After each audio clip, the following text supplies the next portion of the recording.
Bem-vindos a mais um Ayurvedic Podcast com o Lucas Campos.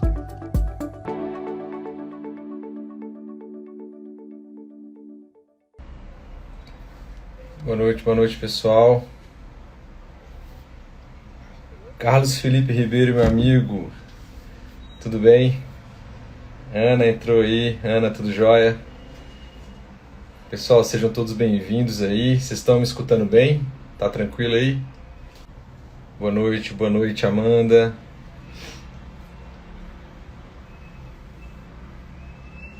Legal, que bom que vocês estão aqui com a gente. Sexta-feira, né, cara? Sexta-feira, geralmente... Ó, o Dr. Ruguê já entrou aqui, vou convidar ele. Deixa eu ver aqui. Já solicitou que deve estar aparecendo pra gente. Olá, Lucas. Boa noite a todos. Namastê. Obrigado, Dr. Ruguê, namastê. O senhor me ouve bem? Oi? Tá Eu vou colocar bem, o fone que fica melhor. Eu ouço melhor. Tá ótimo. Enquanto isso, estou dando as boas-vindas para a turma que está chegando aí. Vários amigos aí, o pessoal que acompanha o Dr. Ruguê também, acompanha aqui o Ayurvedic. Dr. Ruguê, então obrigado mais uma vez. Disponibilidade do senhor estar aqui com a gente, né? Deu um choque de agendas no começo aí, né? A Ananda está fazendo aí, juntamente com o senhor, aí, todo Navaratri aí, um evento também importantíssimo, né? A gente adiou o horário aqui, mas está tudo tranquilo. Então, muito obrigado pela presença do senhor aí nesse tema tão importante, né? Ansiedade e depressão. E gostaria que o senhor, de praxe, se possível, a gente pudesse fazer aquele mantra de sempre, o senhor nos honrar com o mantra e a gente poderia iniciar o nosso bate-papo. Muito bem. Então, nesse sextou, né, que todos dizem, nós estamos aqui falando sobre a visão do Ayurveda, ou seja, realmente uma coisa muito útil e necessária nesse momento. Então, coloquem as mãos em Pranamudra, fechem os olhos. Nós vamos invocar as bênçãos do Senhor Dhanvantari sobre todos nós, e especialmente aquelas pessoas que sofrem de alguma forma de depressão e ansiedade, que a luz divina penetre na consciência de todos nós. Om Namo Bhagavate Dhanvantaraye Amruta Kalashahastaya Sarvamaya Vinashanaya Trilokanataya Vishnave Swaha Om Narayanaya Vidmahe Vaidyarajaya Dhimahi Tanno Dhanvantari Prachodayate Om Shanti Shanti Shanti. Namastê. Namastê. Eu trouxe, se o senhor me permite, alguns dados assim mais atualizados, só para a gente poder embasar e ver o quão impactante, né, tá essa questão aí de ansiedade e depressão no mundo, no Brasil. E a partir disso aí, tendo isso como base, a gente podia iniciar essa conversa, se o senhor me permite. Eu acessei aqui, doutor Ruguê, a Sociedade Brasileira de Clínica Médica, tá? Eles trouxeram os dados da Organização Mundial de Saúde dizendo que nos próximos 20 anos a depressão deve se tornar a doença aí mais comum do mundo, inclusive ultrapassando, né, aquilo que são as principais causas de morte atualmente, que são as doenças cardíacas e o câncer. Então a projeção não é positiva, infelizmente, né? Um dado da OMS que a Sociedade Brasileira de Clínica Médica trouxe. E aí a USP fez uma pesquisa esse ano no contexto de pandemia, e nas crianças e nos adolescentes, 1 em cada 4, ou seja, 25% deles manifestaram algum sintoma de depressão, ansiedade. E nos adultos aí, numa pesquisa também da USP com outros 11 países, incluindo Estados Unidos, o próprio Brasil, Índia, Irlanda e por aí, a gente ficou em primeiro lugar nos índices de ansiedade e depressão. Então, assim, a gente vê que é uma coisa assim que atinge o mundo inteiro. O Brasil está encabeçando, infelizmente, algumas pesquisas. A gente podia começar falando assim, o que que é a depressão e a ansiedade, para quem uma coisa leva a outra, é a mesma coisa, e a gente engata um Ayurveda e o Yoga aí. Então, bom, a depressão como doença psicológica, porque a depressão pode ser um sintoma de outras doenças, não é?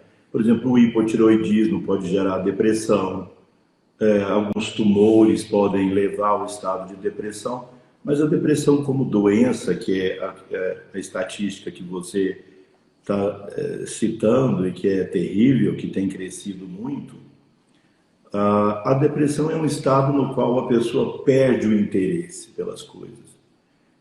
Predomina um sintoma de tristeza, uma sensação de cansaço e uma visão das coisas de maneira por um filtro muito negativo, dando ênfase à negatividade que ela vive, enquanto a ansiedade predomina uma sensação de perigo, como se a pessoa estivesse sendo ameaçada de alguma maneira.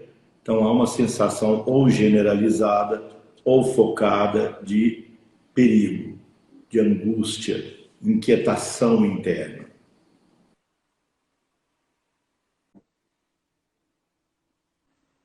Pessoal, acho que o Dr. Ruguet caiu. Deixa eu ver aqui se o Dr. Ruguet ele voltou. Voltou sim. Deixa eu entrar ao vivo com o Dr. Ruguet. Deixa eu chamar de novo. Oi, Dr. Ruguet. Desculpinha aí, caiu a conexão aqui. Mas então a ansiedade tem essa característica mais de angústia, de sensação de perigo, como aquele estado de inquietação interna, né? Muitas vezes as duas podem vir juntas e uma pode levar a outra. Porque, por exemplo, a pessoa no estado depressivo, ela pode se sentir ansiosa porque não consegue realizar suas atividades. E por ter uma visão muito negativa, dando ênfase ao negativo, o perigo que o negativo representa pode ser agrandado excessivamente, não é? Por exemplo, com a pandemia, as pessoas se entristeceram de ficarem fechadas em casa, as relações difíceis, etc. E aí, quando elas olhavam para a pandemia, elas olhavam como um apocalipse. Algo caótico, né? E assim, a constante sensação de que nós vamos todos morrer. Mesmo que, obviamente, os dados objetivos não levassem a essa visão. Mas, assim, o sentimento interno da pessoa é esse. Agora, de fato, a depressão tem crescido no mundo muito antes da pandemia mesmo, não é? Uma sensação geral de tristeza, desmotivação. No Ayurveda, nós podemos dizer que a depressão pode ser de natureza Vata, Pitta ou Kapha. Não há nos textos clássicos do Ayurveda o tema da depressão tratado como um capítulo à parte. A depressão ela está difusa em vários pontos do Ayurveda, dos textos clássicos. Mas nós podemos então concluir que haveria uma depressão de predomínio Vata. As pessoas já conhecem bem essa linguagem, acho que todos conhecem bem. A depressão de natureza Vata, o que a gente vê na clínica diariamente, é o predomínio da sensação de cansaço. A pessoa diz, eu gostaria de fazer. Ela não perde, talvez, inicialmente a motivação de fazer, mas ela perde a energia. O prana se esvai. Então o cansaço é muito grande. Há uma inquietação, uma angústia no peito, não é? Uma sensação de vazio, falta de preenchimento, mas ao mesmo tempo a pessoa fica entregue, porque é o cansaço predominante. Podemos dizer que há uma depressão do tipo Pitta, apesar de que a pessoa de natureza Pitta, ela tende a ser muito determinada, e ela é a última que admite estar em depressão. Porque esse que é o problema das estatísticas, Lucas, que a gente tem. A gente pega estatísticas oficiais de 8 a 12% da população mundial em depressão e outras de 25% da população adulta mundial. Por que essa diferença tão grande? Porque muita gente esconde o sentimento de tristeza. Eu vejo, eu vou dizer para você, na minha prática diária, muitas pessoas dizem, olha, eu vou te dizer, o meu estado é de uma tristeza profunda, mas minha família nem pode saber. Meus amigos não podem saber. Porque a pessoa, eu me sentiria culpada, eles são pessoas maravilhosas, me tratam bem, minha vida é maravilhosa, e ainda assim eu me sinto desmotivado e com uma tristeza profunda. Então, as pessoas até escondem isso, porque nós vivemos numa sociedade que tem como valor fundamental o vencer, né? Nós temos que vencer. É o vencedor. Tanto que os ingleses, a pior ofensa que eles podem fazer para uma pessoa é chamá-la de perdedor. Loser. É pior do que xingar a mãe da pessoa, é chamá-la de perdedor. Para eles isso se espalhou pelo mundo como um valor fundamental. Você tem que vencer a todo custo. E isso esgota, né? Então, por isso que nós estamos realmente cumprindo aquilo que está no Admirável Mundo Novo, do Aldous Huxley, não é? Aquele livro que toda vez que você começa a ficar incomodado pela situação que você está vivendo, mostrando qualquer tipo de insatisfação, eles te dão logo uma pílula de soma. Já que o Aldous Huxley estudava filosofia védica, sim, ele chamou isso de soma. O que é o nosso soma? O nosso soma é essa busca do prazer desenfreado para tentar cobrir e preencher essa nossa angústia. É a busca dos medicamentos, todo mundo medicado. Você não pode ficar um dia ou dois num estado depressivo que logo você é medicado. Você tem que ficar feliz, você tem que estar para cima. E quando não é assim, o uso das drogas, seja lícitas, sejam ilícitas, o uso de estimulantes, né, de todo tipo, álcool e tudo quanto é coisa para tentar manter a pessoa num estado artificialmente alegre. Mas não é nossa obrigação de ficar assim o tempo todo. Isso que eu ia falar com o senhor, assim, isso talvez, né, essa ideia que a gente passar de estar sempre alegre, primeiro que a gente entende que tem muitos pais, mães de famílias ou filhos que são super estimulados e tem que conseguir vestibular, sociedade competitiva, e as pessoas escondem aqui durante muito tempo, ninguém consegue viver em sofrimento durante muito tempo, e aí vem uma depressão, pode vir, e infelizmente a gente sabe que também causas de suicídio ou tentativa é devido também à depressão, é um dos fatores. Então, assim, a gente esconder isso também, ou querer burlar ou medicar o tempo inteiro isso, é o que talvez esteja gerando esses grandes problemas que a gente está tendo. Exato. E há uma estatística bastante dura que 15% das pessoas realmente em depressão, elas conseguem o suicídio. Então, é uma estatística bastante dura, que é uma doença de fato terrível. Agora, nós precisamos considerar que nós podemos entrar em estados depressivos ou desmotivados em momentos. Mas quando a gente considera a doença depressiva, é um estado que tem duração, que tem permanência nessa falta de motivação. Há outras doenças que a pessoa flutua, mas a depressão em si é preciso que haja certo grau de permanência, por exemplo, 2 semanas num estado desmotivado, e que não seja simplesmente por um motivo óbvio, né? A pessoa falece o filho, falece o pai, falece a mãe, falece uma pessoa amada, aí a pessoa entra nesse estado. Também ela precisa de suporte psicológico mas nem sempre medicação. Agora, uma coisa que eu vejo, Lucas, é assim: se a pessoa de fato está em depressão, ela precisa de tratamento. Certo.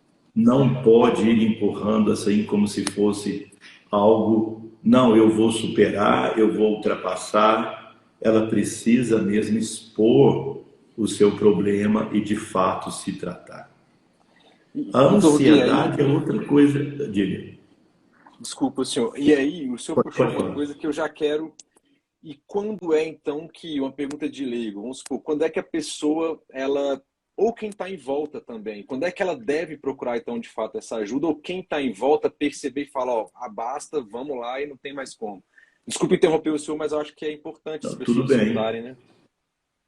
É quando a pessoa começa a notar que está tendo que fazer um esforço brutal Tá. para conseguir realizar suas atividades habituais, ou quando ela não consegue mais realizar as atividades habituais, não é? Até lá, uma boa terapia, por exemplo, uma boa terapia cognitiva comportamental, uma boa terapia de uma prática de atividade física saudável, praticar yoga, que é o melhor método, a prática do yoga.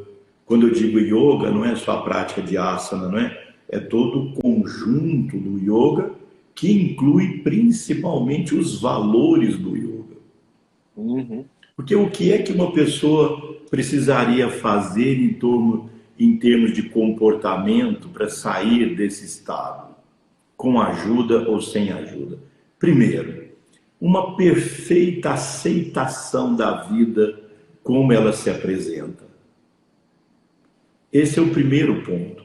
Porque o que angustia e o que deprime é a pessoa não aceitar a vida que se apresenta para ela. Porque sem aceitar a vida não há como modificá-la. Não é que a pessoa aceitar significa que ela vai se entregar e não vai procurar mudança. Claro, mas ela primeiro precisa aceitar integralmente a vida, como ela se apresenta, com a realidade que ela se apresenta para ela, com as limitações, com os sofrimentos e com os talentos e qualidades que ela tem. Não observar só a negatividade.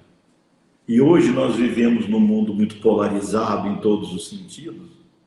Então, quando a gente polariza, a gente só vê o lado negativo do outro e o positivo do lado que a gente gosta. E isso acaba repercutindo em nós, que a gente acaba olhando só para um lado da nossa negatividade e não de cultivar a nossa parte talentosa e boa, não é? Que todos nós temos. E também não fazer o contrário, o complexo de Cinderela. Não é que nós vamos achar assim, que nós só temos coisas maravilhosas, que a natureza conspira a favor de tudo quanto é coisa maravilhosa, que nós somos lindos e maravilhosos, e que nós não temos nenhuma sombra aqui dentro para tratar.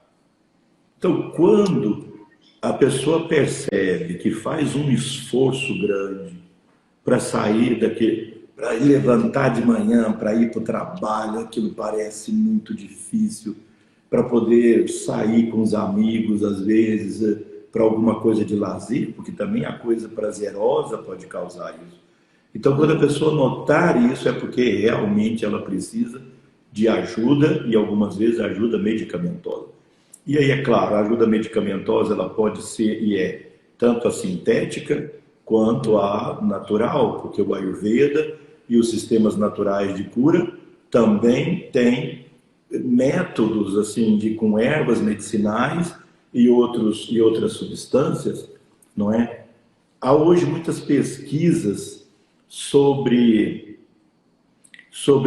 a relação da depressão e da ansiedade com substâncias químicas, não é? Há essa vertente na psiquiatria muito voltada para a organicidade dos problemas. Tudo é orgânico. Então tá, tudo bem. Daí você pode utilizar substâncias químicas, suplementos, vitaminas e tal, tirar a citocina. Bom, aí você faz um panchakarma. Panchakarma é fundamental, bem prescrito, bem realizado é fundamental para tirar a pessoa do estado depressivo. Eu digo, para a depressão é fundamental. Para a ansiedade é um grande suporte, mas para a depressão é fundamental. Eu vinha dizendo, só para completar isso, eu vinha dizendo sobre a depressão do tipo Pitta, que é uma depressão agitada. Geralmente ela está mais ligada à bipolaridade, que tem aquele momento de profunda depressão e outro momento de grande irritabilidade, e a pessoa fica obsessiva num determinado aspecto da vida e cai na depressão, então fica assim, nesse estado bipolar e entre irritabilidade, agitação e aquele outro estado depressivo. E há a depressão mais comum, que é Kapha. Essa é a depressão mais comum, geralmente acompanhado de letargia. Eu digo assim que a depressão Kapha é como um vírus que atinge a vontade. O Covid atinge o pulmão e os outros órgãos. O vírus da depressão atinge a vontade. A pessoa perde a vontade de viver, de fazer, de realizar. É uma depressão difícil e ela é associada com questões físicas, de fato, como indigestão, formação de ama ou toxinas, letargia mental e a presença de tamas, não é? Aquela qualidade da inércia na mente. Enquanto a depressão do tipo Vata e Pitta, ela tem mais relação com rádias na mente. Excitação mental, agitação, mas ligado à negatividade. Perfeito.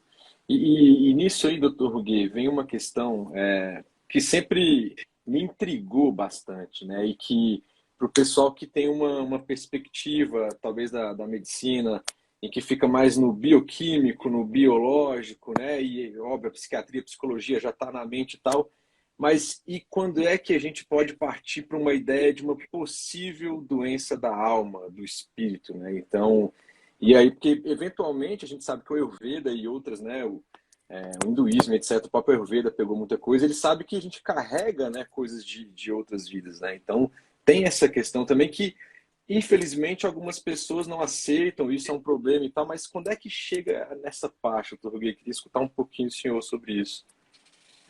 Veja, quando a depressão é persistente e é um traço da personalidade, do princípio da vida, até o momento que ela te procura, que ela já fez vários tratamentos, de todos os níveis, naturais, não naturais, já foi psiquiatra, já variou de medicamento, já tomou de tudo e persiste aquele quadro que melhora momentaneamente e volta, melhora e volta, como um traço mesmo da pessoa ao longo da vida. Certamente esse é da alma. Tá. A alma traz essa, assim como também o traço de ansiedade crônica. Não é? Que às vezes a pessoa procura na infância, através da psicanálise, tudo bem que sem dúvida tem também isso.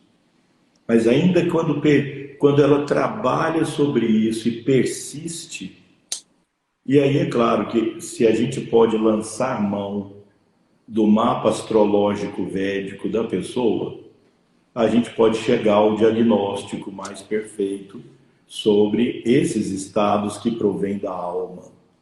Porque, veja, o mapa natal é feito, obviamente, no momento do nascimento, por isso se chama Natal. No momento do nascimento, porque aquele bebê acabou de sair da mãe e começou a respirar agora. Que história prévia ele tem? É a história da alma. Talvez os 9 meses de gestação na mãe, tudo bem, e a genética, mas a genética é uma expressão do karma. Com certeza. A genética é uma maneira do karma se expressar. E é claro, você vê tendências familiares à depressão, tendências familiares à ansiedade, não é? Então o mapa vai mostrar, pelas relações dos planetas, das casas e tal, das constelações, esse padrão depressivo que vai acompanhar a vida da pessoa. Então, obviamente, isso veio da alma. E aí, os métodos de tratamento, eles devem ir além da terapia com panchakarma, com ervas, com medicamentos. Ele deve ir um nível da alma, e aí sim, os mantras têm um papel muito importante.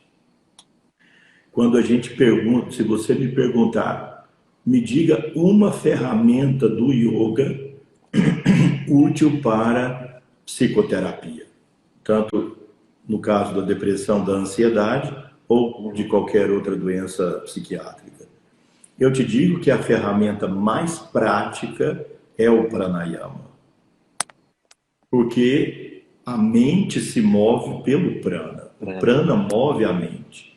E é muito mais fácil lidar com o prana do que com a mente. A mente é mais sutil e sorrateira. Ela nos domina e não é dominada por nós. Então, o prana a gente pode direcionar e a mente vai junto do prana. Então, por exemplo, para a ansiedade generalizada, estados de ansiedade, fobias, toda aquela lista de problemas psiquiátricos ligados à ansiedade, respiração abdominal, inspire, expira pelo abdômen, respiração abdominal bem ampla, que desperta o parasimpático.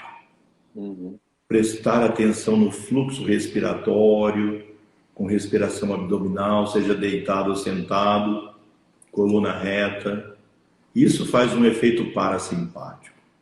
É muito importante que as pessoas não fiquem tomando benzodiazepínicos assim facilmente nos quadros ansiosos, seja por ansiedade pura, ansiedade com depressão.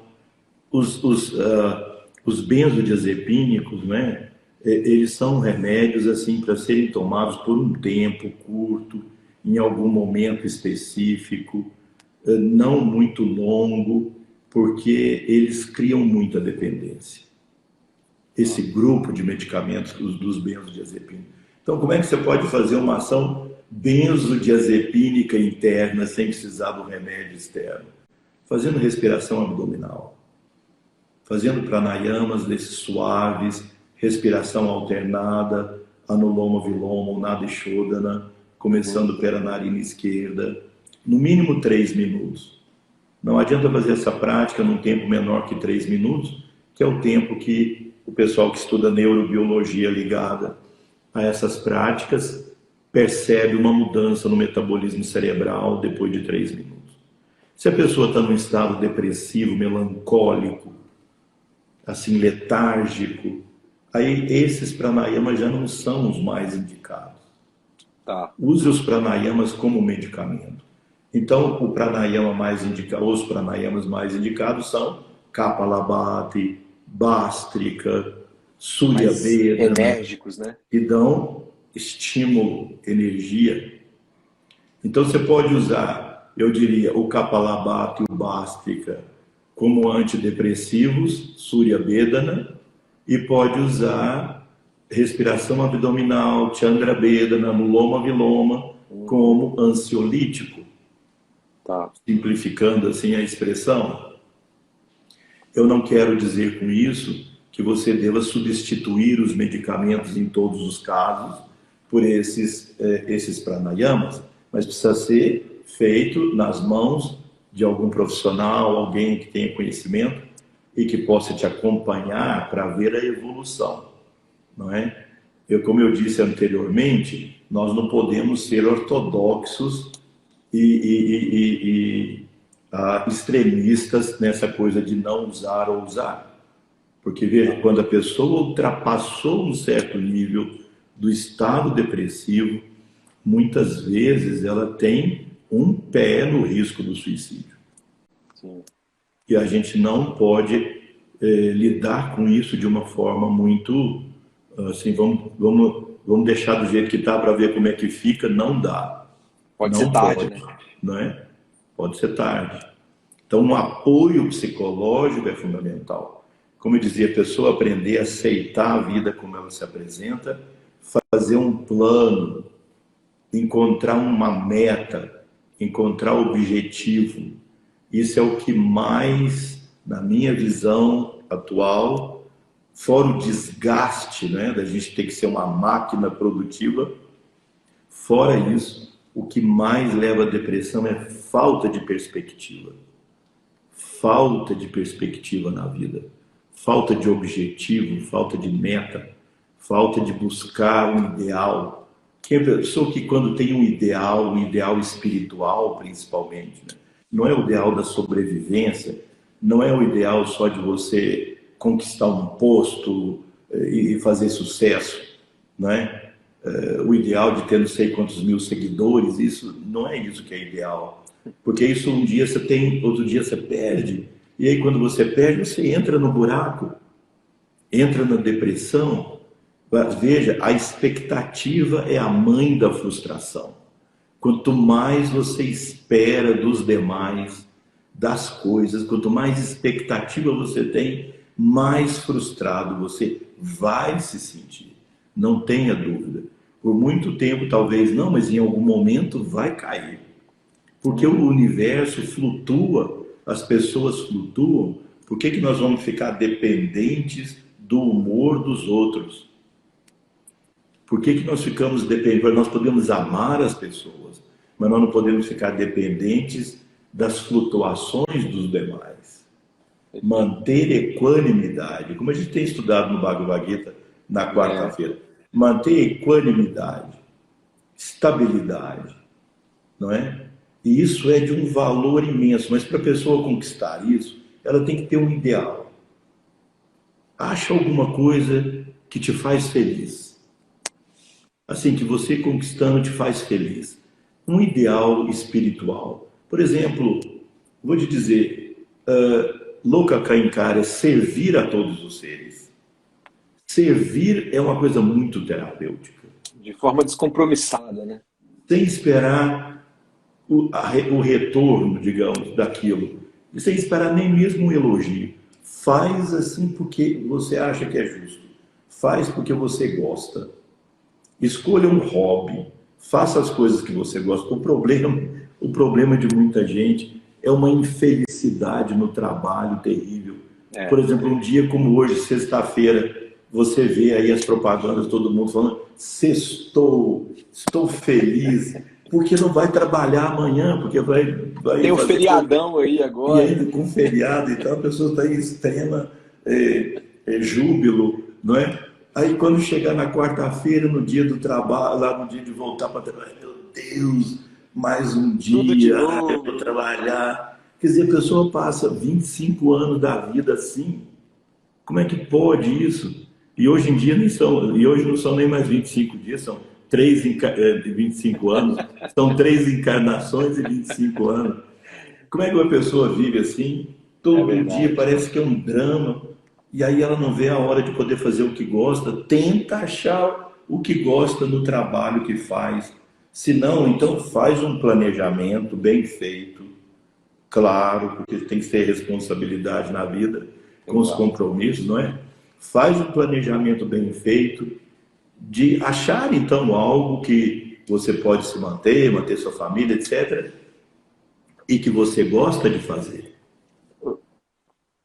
A presença dos amigos, né? A presença do sangha, assim, do grupo de pessoas queridas que te apoiam, que você apoia, sem expectativa demais também, não é? Isso também é importante. O que acontece com o depressivo e com o ansioso é que ele vai se recolhendo. Pouco a pouco ele vai se fechando. E aí as coisas vão ficando complicadas. Porque ele entra no mundo mental dele. Ele entra numa falsa realidade de valores e crenças. Vai criando coisas. E ele vai se isolando e ele vai olhando para o mundo e para as pessoas com aquele olhar. E alguém tem que dar, às vezes, um choque de realidade nessa pessoa. No Charak Samhita, no capítulo de psiquiatria, tem lá entre... Eu ia falar isso. Não é? Tem lá entre os tratamentos o choque psicológico. O susto também, né? Às Era o vezes. susto. Por exemplo, ele jogava um leão, assim, um tigre, para pular em cima da pessoa e segurava o tigre. E aí a pessoa levava aquele susto e falava, vou levar a sério minha vida. Quase morri com o tigre, não é? Quer dizer, hoje é usado o choque, já há algumas, né, décadas, o choque elétrico, muitas vezes, quando a pessoa está ensimesmada demais. Na psiquiatria moderna, antigamente usava o choque insulínico, mas hoje você pode usar um choque de realidade, mas feito assim de uma maneira muito lúcida e consciente por alguém profissionalmente preparado para isso. Te ajudar a olhar para a vida, porque veja, esse é o grande problema da doença psiquiátrica. É quando você começa a distorcer a visão. O problema fica grande demais. É a distorção do que e aí a pessoa acha que naquele momento é que ela está percebendo a realidade. Por exemplo, um Cafa fica deprimido. A gente tem um tempinho, né? O Cafa fica deprimido. Aí ele está naquela tristeza, a pessoa que vive com ele acorda lá na mesma cama e estava muito preocupado com a vida naquele dia, saiu rápido e não falou bom dia, meu amor, te amo para sempre. Aí a pessoa, aquela deprimida. Agora, finalmente, essa pessoa mostrou o que é. Durante 30 anos dormiu do meu lado e sempre falou que me amava. Hoje mostrou a realidade. Não me ama. Agora sim ela está sendo sincera. Quer dizer, a gente faz piada e brincadeira disso, mas essa é a maneira com que essas pessoas veem. E aí a vida vai entrando num beco sem saída e numa escuridão, não é? E aí nisso, doutor Gui, é sensacional isso aí. E aí tem uma palavrinha que eu acho bem legal, né? Que assim, tá no nosso contexto aqui de Ayurveda, que é é o discernimento do correto, né? Sobre as coisas como elas são, mesmo que às vezes elas não sejam boas para o nosso ponto de vista. Que o senhor falou um pouquinho atrás, né? Então eu também saber lidar com a frustração, o oposto, ou eventualmente entender que eu não sou, né? Ou a pessoa falou uma coisa para mim, eu, putz, será que eu sou isso mesmo? E eventualmente então, é o discernimento, né? E a coragem para eventualmente ou mudar ou aceitar, não sei, depende de cada um. Então, veja, as impressões, emoções e situações que nós vivemos na vida, elas são como alimentos que entram em nós, assim como a comida sólida e líquida. E assim como a comida, quando não é bem digerida, ela se transforma em toxina, em ama. O alimento mental, quando não digerido, ele se transforma em ama, em toxina. Os nossos traumas da infância, os traumas da vida, que a gente luta com eles e às vezes nem se lembra. E hoje a gente vive com um pano de fundo de ansiedade, medo, insegurança, tristeza que a gente não sabe de onde vem. Muitos deles vêm dessas impressões, traumas e situações vividas e não digeridas. Quantas vezes nós já dissemos, eu não engoli aquela situação ainda. Eu não digeri aquela pessoa, aquilo que aquela pessoa fez comigo na vida. Então, quer dizer, isso faltou Agni, faltou fogo da digestão. Qual é o Agni mental, né? O Ayurveda chama Sadaka Pitta, o Agni mental que digere.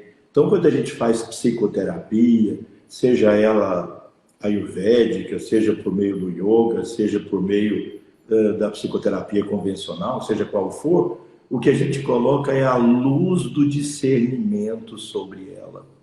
Não é fantasiar com uma outra ilusão oposta àquela, não. É pôr a luz do discernimento. Qual é, de fato, o tamanho do problema?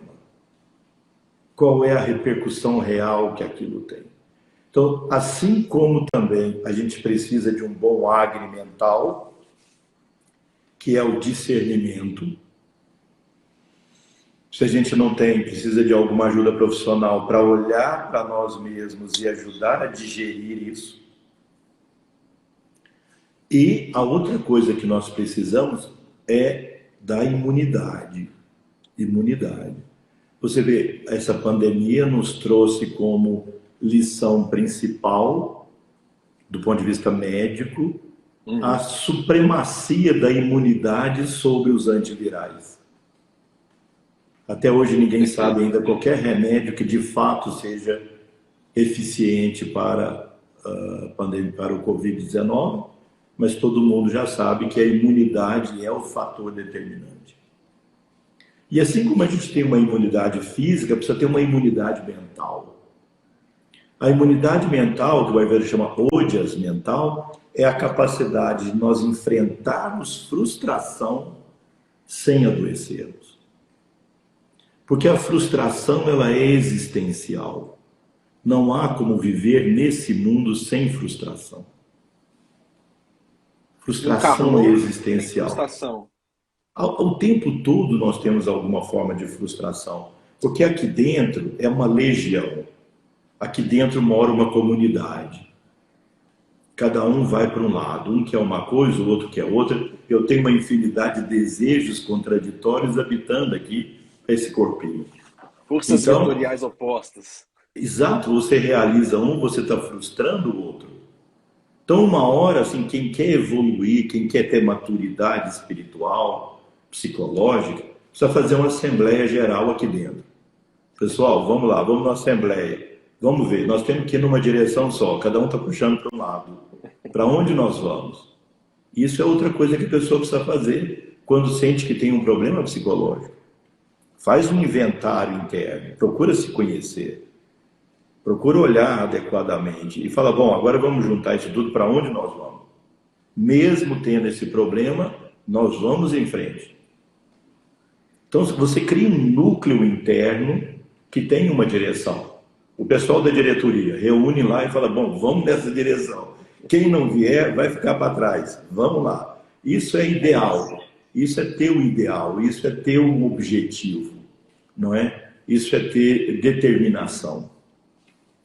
Agora, tem pessoas que não têm esse ojas mental, essa resistência. A pessoa ouve um não e adoece. Alguém não faz um desejo da pessoa e a pessoa adoece. Adoece fisicamente, adoece psicologicamente, ou adoece socialmente, vai se isolando, vai ficando uma pessoa de difícil convívio, não é? Então, não é pelo fato da pessoa se isolar do mundo que ela pode se considerar uma pessoa saudável, não é? A gente precisa encontrar uma maneira de conviver, ocupar nosso espaço, com clareza, com honestidade, com simplicidade, porque isso é outra coisa fundamental, procurar simplificar a vida.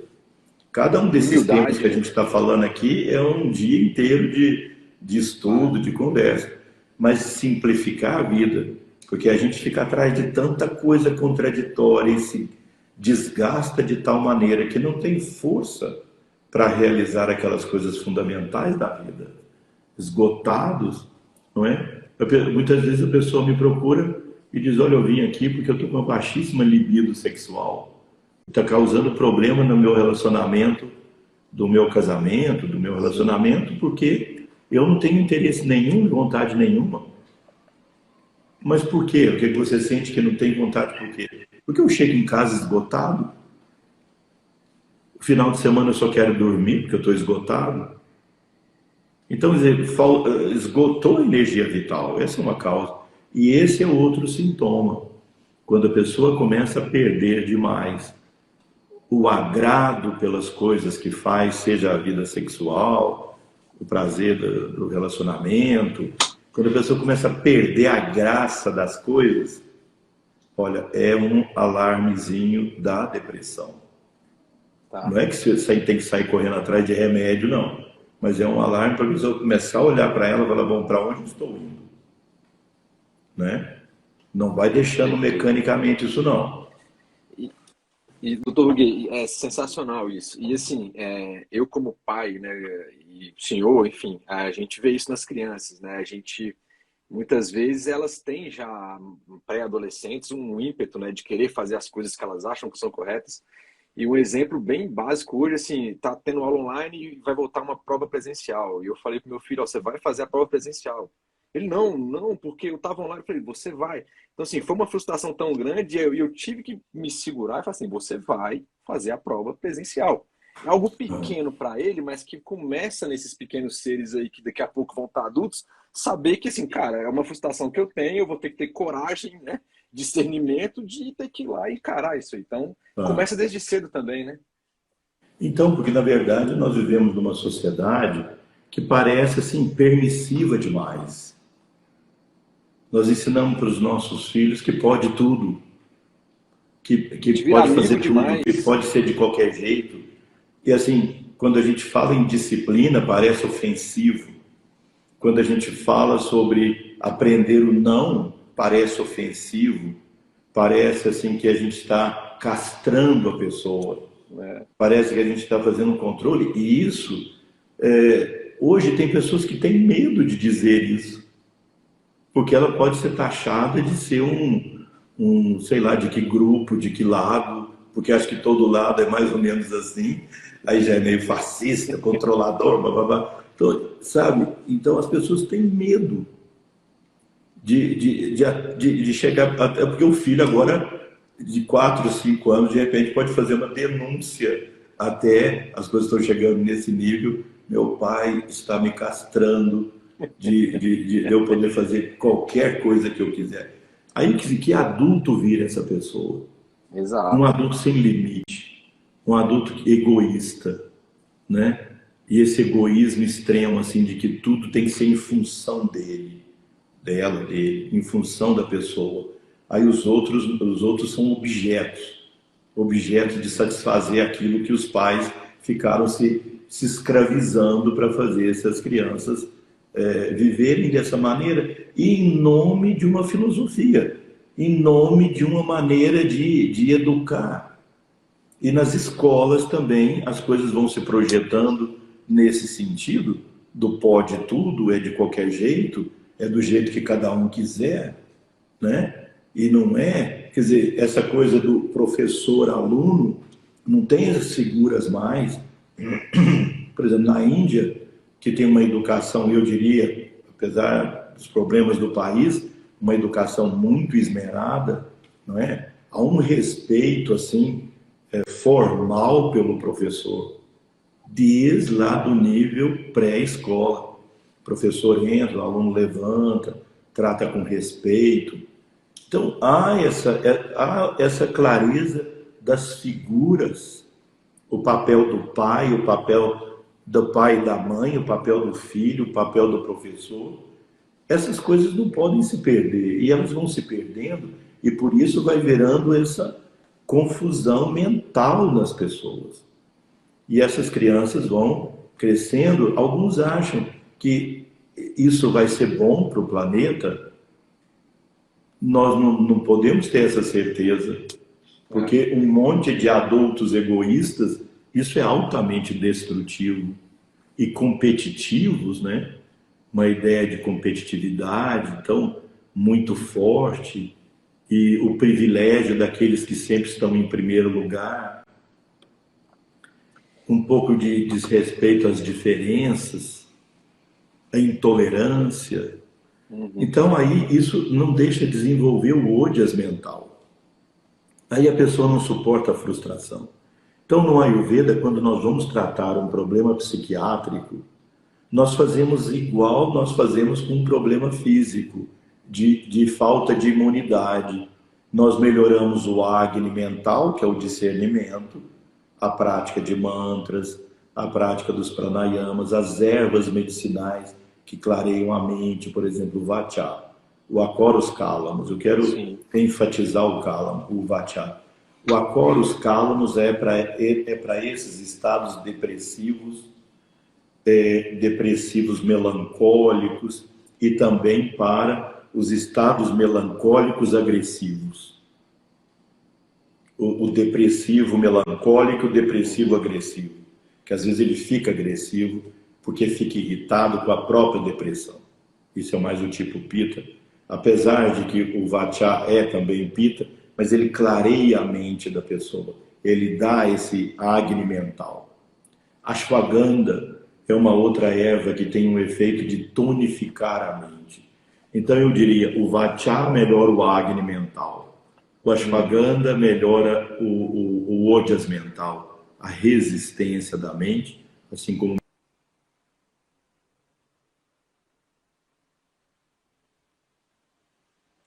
é muito importante nós podermos fazer esses tratamentos, não é?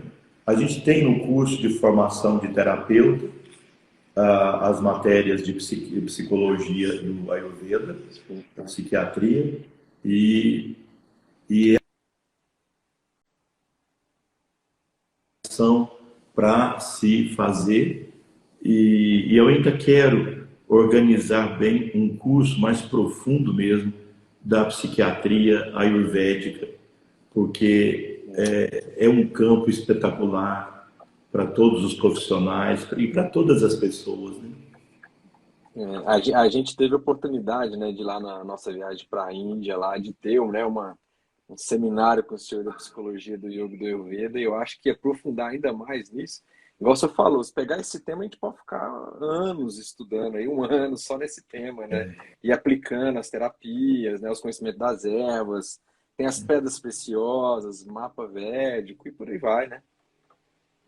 Exato. O Charak Samhita diz assim, claro que ele não coloca como porcentagem, mas 70% dos problemas psiquiátricos provém dessas formas de pensamento, que significa aquilo que a gente vai pensando constantemente, aquilo vai nos obsediando, torna uma obsessão, começa a se alimentar de nós, porque fica buscando repetição.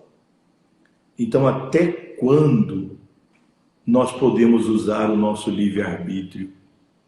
Eu sempre digo, livre-arbítrio é uma utopia para a maioria de nós. Na verdade, o livre-arbítrio é uma possibilidade, não é uma realidade. Nós somos mecanicamente movidos pelos nossos hábitos e condicionamentos. E nós vivemos numa atmosfera psíquica. Você pode imaginar, hoje são 7 bilhões e 800 milhões de pessoas pensando. Só entre os que têm corpo físico, pensando, que estão aqui. Você pode imaginar a atmosfera psíquica desse planeta? Ainda mais nesse período que nós vivemos de medo, de angústia, de incertezas e de evoluções e mudanças e desafios. Você pode imaginar as formas de pensamento. Muita desesperança, muito conflito, muito ódio, muita negatividade. É claro que alguns buscando o mais elevado, manter o tônus mental alto, mas a imensa maioria vivendo nesse estado. Então você imagina a atmosfera psíquica e o quanto isso nos influencia.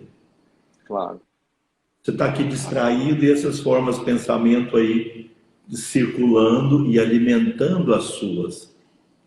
Sintonia, né? Exato, por sintonia nós podemos nos alimentar com aquelas positivas. Você se senta todo dia para meditar, fazer sua prática, e isso te alimenta. E aí se você senta naquele mesmo lugar no outro dia, isso facilita a sua prática. Mas também se você fica pensando constantemente, o fulano é ruim, o Beltrano é ruim, ele faz isso, faz aquilo, isso vai aumentando a negatividade geral e sua, né? Vai te envenenando. Perfeito. Doutor Gui, a gente está chegando aqui, infelizmente, igual você falou, a gente poderia ficar horas aqui. Mas tem uma pergunta que eu achei bem legal, tem várias aqui, o pessoal está elogiando o curso e tal, e falando. E a Jaque Mello colocou assim, qual o melhor mantra para melhorar essa atmosfera psíquica? Alguma sugestão, doutor Gui, assim, para o pessoal poder pegar? Sim. O mantra, por natureza, ele tem 2 aspectos. O mantra, todos os mantras em sânscrito, por natureza, eles têm 2 aspectos. Primeiro, eles são evolutivos. Então, eles promovem o refinamento dos corpos sutis da pessoa. E segundo, eles são protetores. Então, todos os mantras têm a característica do Dharma, ou seja, de proteger. Então, escolha um mantra que você sinta sonoridade e atração pelo objeto do mantra. Tá. Você pode fazer, os mais famosos são Om Namo Narayanaya, que é o mantra de 8 sílabas, Om Namah Shivaya, ou como nós estamos agora no Navaratri Puja, as 9 noites dedicadas à Divina Mãe, você pode escolher um mantra da Devi. Om Hrim Namo Yoga Devyai, Om Shrim Namo Mahalakshmi, Om Dum Namo Durgayai, Om Aim Namah Saraswati. Escolhe um desses mantras, procura ter afinidade vibratória com ele e com aquele que ele representa, e entoa os Bija mantras Om, Hrim, Shrim, Ram, Ain. Ain. Então vá. Tá.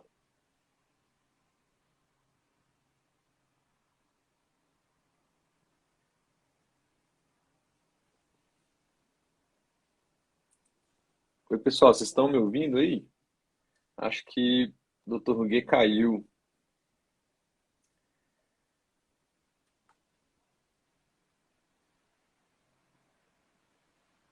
A gente já estava no finalzinho também, a gente estava falando sobre os mantras, né? Travou.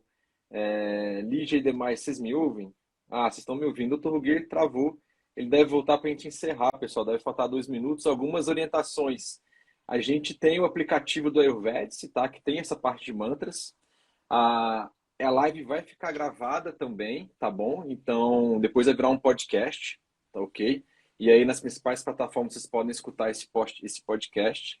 Espero que o Dr. Ruguê volte para nos dar o nosso encerramento e vamos aguardar. Mas no mais é isso, tá, pessoal? Essa próxima semana a gente vai ter também um outro conjunto de lives aí também, tá legal? O aplicativo chama Ayurvedic. Em qualquer lojinha aí vocês podem baixar ele. E lá tem uma introdução, né, pessoal? É simplesmente uma introdução, não é um curso nem nada, mas tem mantras, entoações e por aí vai. Eu vou colocar como gravação do podcast, nas plataformas vocês podem acessar. E vou colocar também, se eu conseguir baixar o vídeo, tá, pessoal? Eu coloco no YouTube do Ayurvedic também. Deixa eu ver se ele apareceu aqui. Ele voltou. Deixa eu ver aqui, Dr. Ruguê. Será que caiu? Não estou conseguindo chamar o Dr. Ruguê aqui.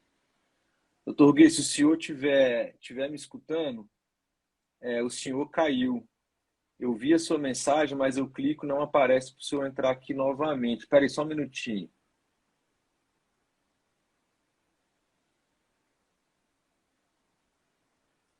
Não, aqui não está aparecendo. Deixa eu ver aqui só mais um minutinho. Ele mandou mensagem, Dr. Ruguê, eu vi, mas eu clico aqui, ó, não aparece a possibilidade de eu adicionar o senhor novamente.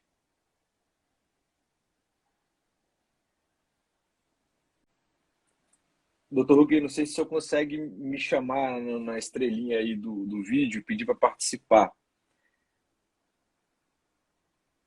Deixa eu ver aqui.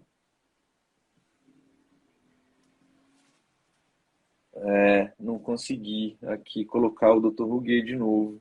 Infelizmente. Entrar, peraí, aqui, ó. Chamei de novo, Dr. Ruguê, apareceu. Só para a gente encerrar aqui, o Insta já deu o alertazinho. Vai ficar no podcast gravado também. Dr. Ruguê, eu chamei o senhor novamente aí, vê se aparece. O aplicativo, pessoal, e o site é esse aqui, ó, coloquei aí. Deixa entrar ao vivo. Mandei de novo aqui pro Dr. Ruguê. Mas é isso. Dr. Ruguê, ainda bem que o senhor conseguiu voltar, ótimo. A gente está nos minutinhos finais aqui, eu acho que dá para a gente concluir aí os mantras. Então aí você escolhe um desses mantras e vai entoando, se possível, 108 vezes todo dia.